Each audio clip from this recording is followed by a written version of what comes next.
41வது ஸ்லோகம். ஊர்த்வம் சவ்யம் கரம் கிருத்வா தாமுவாஜமிதம் வஜ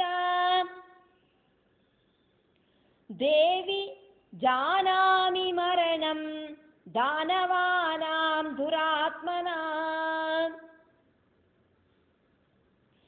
இடது கைய தூக்கி உயர்த்தி பிடிச்சிண்டு அவன் தேவி கிட்ட சௌவியம் ஆயிட்டு சொன்னான். ரொம்ப ரிக்வெஸ்ட் பண்ற மாதிரி பவ்யதையோடு கூடிட்டு அகங்காரம் இல்லாதக்கு சொன்னான், அம்பாளே, துஷ்டர்களான அசுரர்களுக்கு மரணம் அப்படிங்கிறது சுனிச்சயம் அப்படிங்கிற விஷயம் எனக்கு தெரியும்.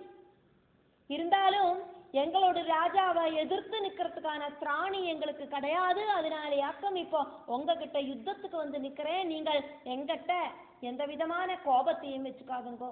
நமக்கு வீரர்களை மாதிரி யுத்தம் பண்ணலாம். என்னோட ராஜாவுக்காயிட்டு நான் இதா யுத்தம் பண்றதுக்கு வந்து நிக்கிறேன். நான் சொமேதையா வரலை, ராஜாவுக்காயிட்டாக்கம் நான் வந்திருக்கேன் அப்படிங்கிற விஷயத்த உங்களுக்கு தெரிவிச்சுண்டு அந்த விஷயத்தை தெரியப்படுத்திட்டு உங்ககிட்ட நான் இதா யுத்தம் பண்றேன். 42வது ஸ்லோகம். ததாபி யுத்தம் கர்த்தவ்யம் பராதீனேன வைமயா மகிஷோ மந்தபுத்திச்ச ந ஜானாதி பிரியா பிரியே. ததா அபி யுத்தம் கர்த்தவ்யம் பராதீன ஏன வைமயா மகிஷः மந்தபுத்திः ச ந ஜானாதி பிரிய அப்ரியே. இருந்தாலும் எனக்கு யுத்தம் செய்யாம இருக்க முடியாது. மகிஷன் அப்படிங்கிறவன் புத்தி இல்லாதவனாக்கும், மந்த புத்தியாக்கும். அவன் நல்லது கெட்டது அப்படிங்கிற பகுத்தறிவு அவனுக்கு இல்லை. அவனை சொல்லி புரிய வைக்கிறதுக்கும் சாதிக்காது. அதனால இப்ப நான் உங்க கூட தேவி இதா யுத்தம் பண்றேன். 43வது ஸ்லோகம். ததாக்ரேனைவ வக்தவ்யம் ஹிதம் சைவா பிரியம் மயா மர்த்தவ்யம் வீரதர்மேன சுபம் வாப்யசுபம் பவேத்.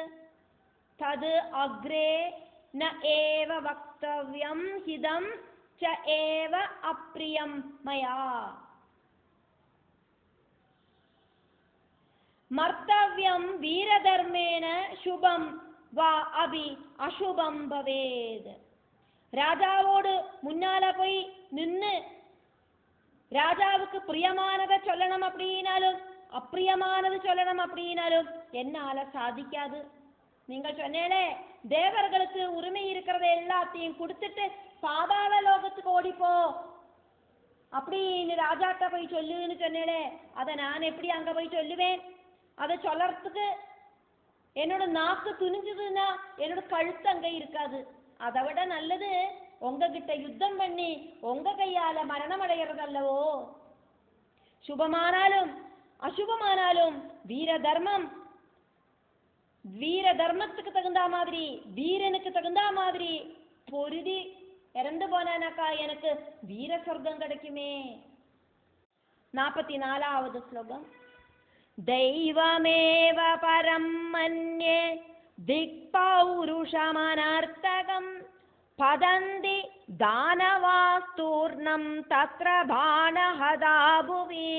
விதியாக்கும் நம்மளை எல்லாம் செய்ய வைக்கிறது. மனுஷனோட புத்திய விதி அப்படிங்கிறது வெல்லும். பௌருஷம் அப்படிங்கிறது அர்த்தமில்லாத விஷயமாக்கும், நிஸ்சாரமாக்கும். சகல அசுரர்களும் தேவி உன்னோடு கையில இருக்கிற பானங்கள் சரீரத்துல பதிச்சு எல்லா அசுரர்களும் கீழே விழுந்துடுவா. அதுல எந்த விதமான டவுட்டும் இல்லை. நானும் இதா உங்கூட யுத்தம் பண்ணி உங்கையால அஸ்திரங்களை என் சரீரத்துல பதிச்சு வீரமரணம் பிராபிக்கிறதுக்கு ரெடியாயிருக்கேன். 45வது ஸ்லோகம். இதி உக்த்வா சரவிருஷ்டிம் சஹ சகார தானவ உத்தமஹ. இங்க அந்த அசிலோமன் அப்படிங்கிற அசுரனை உத்தமனான அசுரன் அப்படின்னு சொல்லப்படுறது. தேவி சிச்சேத தான் பானைஹி प्राप्तान् अस्तु निज अन्तिके इत्युक्त्वा शरवृष्टिं सचकार दानवोत्तम देवी चिच्छेदतान् बाणैरप्राप्तांस्तु निजान्तिके.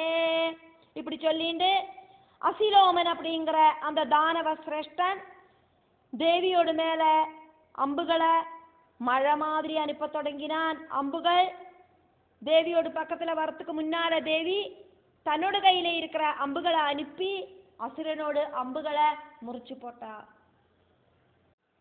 46வது ஸ்லோகம். அந்யைர்விவ்யாததம் தூர்ணாமசிலோமானமாசுகை வீச்சிதாமரசங்கைச்ச கோபபூர்ணானனா ததா.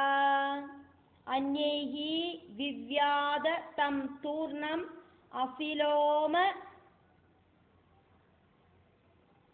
அசிலோமானம் ஆசுகைஹி வீட்சித அமரசங்கைஹி ச கோபபூர்ணானநாததா. தேவகணங்களெல்லாம் பார்த்துட்டு நிற்கிறத கோபத்தால துடுத்த முகத்தோடு கூடிட்டு தேவி நிறைய நிறைய சரங்களை தொடுத்து விட்டு அசிலோமாவை நன்னா முறிப்படுத்தினா. 47வது ஸ்லோகம். சுஷுபே தானவ காமம் பாணைர்வித்ததனு கில ஸ்ரவத் ருதிரதாரஹ ஸ்ரவத்ருதிரதாரஸ பிரபுல்ல கிம் சுகோயதா. பானங்களால முறிஞ்சு சரீரம் முழுவன் ரத்தம் ஒழுகிற அந்த அசிலோமன் அப்படிங்கிற அசுரன் பார்க்கறதுக்கு எப்படி இருந்தான் அப்படின்னா முருங்க மரம் ஃபுல்லா பூத்து நிக்கிற மாதிரி ஜொலிச்சு நின்னான். 48வது ஸ்லோகம். அசிலோமா கதாம் குர்வீம் லௌஹீமுத்யம்ய வேகதா துத்ராவ சண்டிகாம் கோபாத் சிம்ஹம் மூர்த்னி ஜகானஹா. அசிலோமா உடனடியா பெரிய ஒரு இரும்பு கதைய கையில வச்சுட்டு கோபத்தோடு கூடிட்டு சண்டிகைக்கு நேர பாஞ்சு போனான். എന്നിട്ട് சண்டிகையோடு சிம்ஹத்தோடு அம்பாள் உட்கார்ந்துட்டு இருக்கிற அந்த சிம்ஹம் அப்படிங்கிற வாகனம் உண்டே அந்த சிங்கத்தோடு தலையில ஓங்கி அடிச்சான். 49வது ஸ்லோகம். சிம்ஹோபி நகராகாதை ஸ்தம்ததார புஜாந்தரே அகனையகதாகாதம் கிருதம் தேன பலியசா. தேவியோடு வாகனமாயிருக்கிற சிங்கமாகட்டும் பலவானான அசுரன் அடிச்ச விஷயத்துல எந்த ஒரு கேரும் கொடுக்காதக்கு அசுரனோடு நெஞ்ச தன்னோட நகங்களால மாந்தி பொழிச்சது. இவ்வளோ பெரிய அடி அடிச்சிட்டும் சிங்கத்துக்கு எந்த விதமான ஒரு ரெஸ்பான்ஸும் இல்லை. சிம்ஹா அபி நகஹா ஆகாதைஹி தம் ததார புஜாந்தரே அகனைய கத ஆகாதம் கிருதம் தேன பலியசா. 50வது ஸ்லோகம். உல்பத்யதரசா தைத்யோ கதாபாணி சுதாருண சிம்ஹமூர்த்னி சமாருஹ்ய ஜகான கதயாம்பிகாம். கதாபாணியான அந்த அசிலோமன் அப்படிங்கிற அசுரன் மேல உயர்ந்து சாடி சிங்கத்தோடு தலை மேல ஏறி நின்னுட்டு அம்பால கதையால அடிச்சான். 51வது ஸ்லோகம். கிருதம் தேன பிரஹாரம் தூ வஞ்சயித்வா விஷாம்பத கட்கேன சிததாரேன சிரச்சிச்சேத கண்டதா. ராஜாவே, ஜனமேஜய ராஜாவே அப்படின்னு வியாசர் கூப்பிடுறார். എന്നിട്ട് சொல்றார், இந்த அசுரன் அடிக்கிறதுக்கு கதைய தூக்கிண்டு ஓங்கிண்டு வந்தானே, அந்த அடி சரீரத்துல தட்டாம தேவி நகந்தா. എന്നിട്ട് ஷார்ப்பாயிருக்கிற வாளால அந்த அசுரனோடு சிரச கழுத்திலேந்து வெட்டி போட்டா. 52வது ஸ்லோகம். சின்னே சிரசி दैत्येन्द्र பபாத தரசாட்சிதோ ஹாஹாகாரோ மகானாசீத் சைன்யே தஸ்ய துராத்மனா. தலையில்லாத அசுரன் கீழே விழுந்தான்.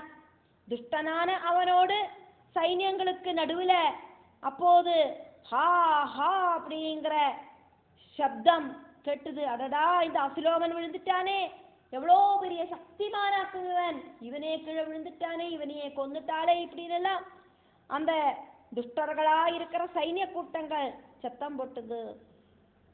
அசிலோமன் அப்படிங்கிறவனும் நல்லவன் தான். அவன் யுத்தம் பண்ணினது அவனோடு ராஜாவான மகிஷனுக்காயிட்டாக்கும் அப்படிங்கிறத நம்ம பார்த்தோம். இருந்தா கூட தேவி கிட்ட யுத்தம் பண்ணினதுனால இங்க அவனை துராத்மா அப்படின்னு சொல்லப்படுறது. 53வது ஸ்லோகம். ஜய தேவீதி தேவாஸ்தாம் துஷ்டவோர் ஜகதம்பிகாம் தேவதுந்துபயோ நேதோர்ஜகுச்ச நிருபகின்னரா. தேவி ஜெயிக்கட்டும் அப்படின்னு கோஷம் போட்டு தேவர்கள் எல்லாம் அம்பிகையை வாழ்த்தினா, தேவர்கள் துந்துபி முழக்கினா, கிண்ணறர்கள் பாட்டு பாடினா, நாரதர் வீணையில நாதம் மீட்டினார். 54வது ஸ்லோகம். நிஹதௌ தானவௌ வீட்யா பதிதௌ ஜரணாங்கனே நிஹதா சைனிகா சர்வே தத்ர கேசரிணாபலாத். 2 அசுரர்களும் யுத்த களத்துல விழுந்து இறந்து போனா. அதை பார்த்த சிங்கம் அங்க இருந்த அந்த அசுர கூட்டங்களை எல்லாம் பலமாயிட்டு கொல்ல தொடங்கிட்டு. 55வது ஸ்லோகம். பட்சிதாச்ச ததா கேஜித் நிசேஷம் தத்ரணம் கிருதம் பட்சிதாஹ ச ததா கேஜித் நிசேஷம் தத் ரணம் கிருதம் பக்னா கேஜித் கதாமந்தா மகிஷம் பிரதி துக்கிதா. நிறைய பேரை சிங்கம் சாப்பிட்டுது. அதே மாதிரி சரீரத்துல முறிவேற்ற செலவா பயந்து சங்கடப்பட்டு மகிஷன் கிட்ட ஓடிப்போனா. அப்படி அந்த யுத்த பூமியில ஆரும் இல்லாதக்காயிட்டா. தேவியும் சிங்கமும் மட்டும் மிச்சம். 56வது ஸ்லோகம். சுக்ரசூ ருருதுச்சைவ த்ராஹி த்ராஹீதி பாஷணே அசிலோமபிடாலாக்யோ நிஹதௌ நிருபசத்தமா. காப்பாத்தனமே காப்பாத்தனமே அப்படின்னு சத்தமா அலறிண்டு மகிஷனோடு கிட்டக்க வந்தாவா சொன்னா, ராஜாவே அசிலோமாவும் விடாலன் அப்படிங்கிறவனும் தேவியோடு கையால கொல்லப்பட்டா.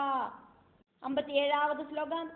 அந்நேயே சைனிகா ராஜன் சிம்ஹனே பட்சிதாஸ்சதே ஏவம் ப்ருவந்தோ ராஜானம் ததா சக்ருஷ்ச வைஷசம். அங்க இருந்த வேறையும் சைனிகர்கள் எல்லாம் நிறைய பேர் இருந்தா அவளெல்லாம் இந்த சிங்கம் சாப்பிட்டுடுத்து இப்படி அவ அழுதுண்டு அவளோட ராஜாவான மகிஷனை இந்த யுத்தத்துல நடந்த விஷயங்களை எல்லாம் தெரியப்படுத்தினான். 58வது ஸ்லோகம். தச்ருத்வா வதனம் தேஷாம் மகிஷோ துர்மனாஸ்ததா பபூவ சிந்தா குலிதோ விமனா துக்க சம்யுதா. அவ சொன்னதெல்லாம் கேட்ட மகிஷன் ரொம்ப ரொம்ப சேட் ஆயிட்டு யோசனை பண்ணிட்டு இனி என்ன பண்றது அப்படின்னு நினைச்சுட்டு துக்கிதன் ஆயிட்டு இருந்தான் இப்படின்னு சொல்லிட்டு பஞ்சமஸ்கந்தத்துல 15வது அத்தியாயம் முடிவடைகிறது.